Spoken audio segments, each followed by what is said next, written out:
Don't bother my ass none. I'm glad the water sucks. I'm glad it sucks. You know what I do about it? I drink it.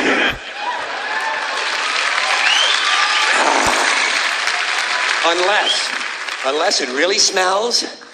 If it really smells a lot like sulfur, then I might buy a soda.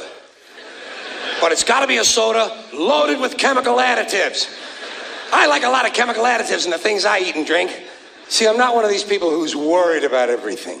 You got people like this around you. Country's full of them now. People walking around all day long, every minute of the day, worried about everything. Worried about the air, worried about the water, worried about the soil. Worried about insecticides, pesticides, food additives, carcinogens. Worried about radon gas, worried about asbestos. Worried about saving endangered species. Let me tell you about endangered species, all right? Saving endangered species is just one more arrogant attempt by humans to control nature. It's arrogant meddling. It's what got us in trouble in the first place. Doesn't anybody understand that? Interfering with nature. Over 90%, way over 90% of all the species that have ever lived on this planet, are gone. They're extinct. We didn't kill them all. They just disappeared.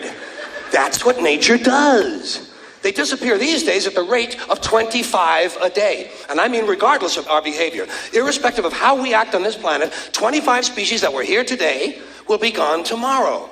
Let them go gracefully. Leave nature alone. Haven't we done enough? We're so self-important. So self-important. Everybody's going to save something now. Save the trees, save the bees, save the whales, save those snails. And the greatest arrogance of all, save the planet. What? Are these fucking people kidding me? Save the planet? We don't even know how to take care of ourselves yet. We haven't learned how to care for one another. We're going to save the fucking planet? I'm getting tired of that shit.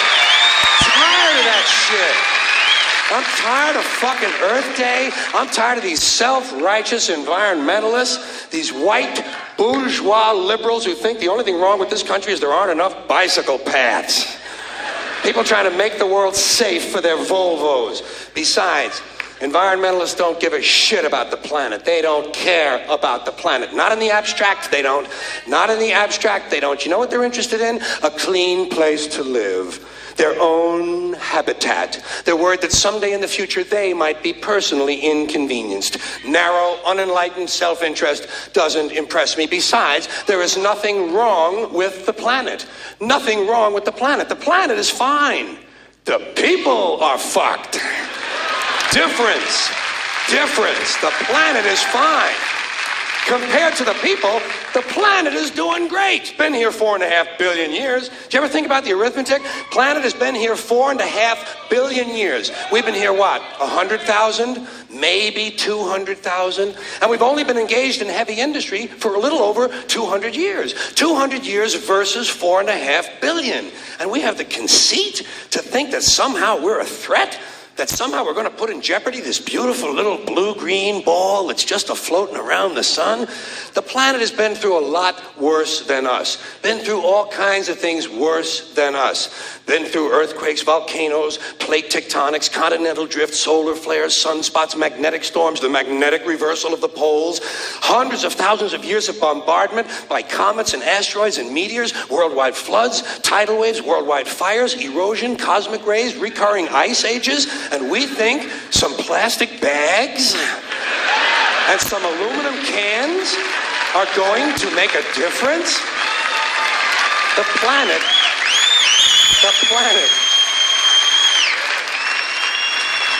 planet isn't going anywhere. We are. We're going away. Pack your shit, folks. We're going away.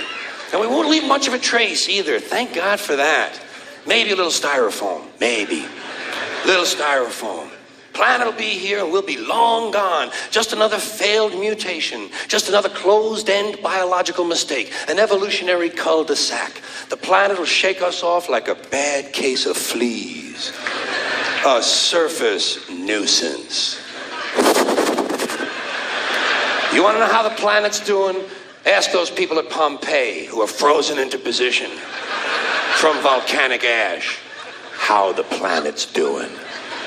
Want to know if the planet's all right? Ask those people in Mexico City or Armenia or 100 other places buried under thousands of tons of earthquake rubble if they feel like a threat to the planet this week.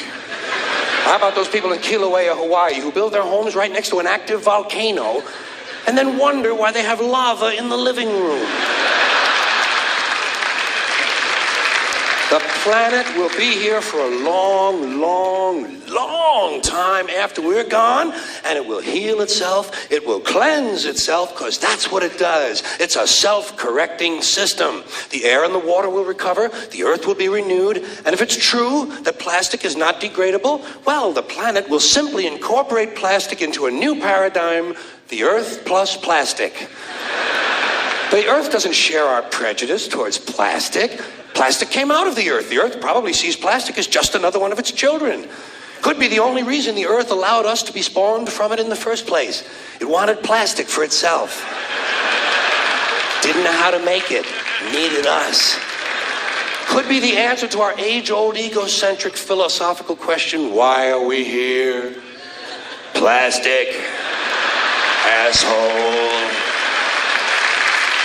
So, the plastic is here, our job is done, we can be phased out now, and I think that's begun. Don't you think that's already started? I think, to be fair, the planet sees us as a mild threat, something to be dealt with, and the planet can defend itself in an organized collective way, the way a beehive or an ant colony can, a collective defense mechanism. The planet will think of something. What would you do if you were the planet? How would you defend yourself against this troublesome, pesky species? Let's see, viruses. Viruses might be good. They seem vulnerable to viruses.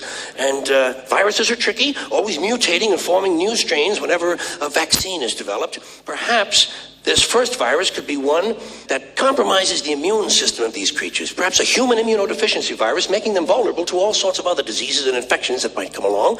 And maybe it could be spread sexually, making them a little reluctant to engage in the act of reproduction. Well, that's a poetic note.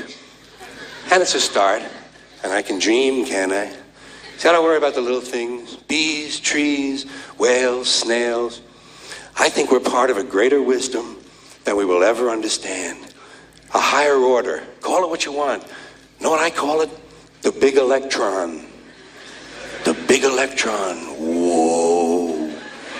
Whoa. Whoa. It doesn't punish. It doesn't reward. It doesn't judge at all. It just is. And so are we. For a little while. Thanks for being here with me for a little while tonight. Thank you. Thank you very much.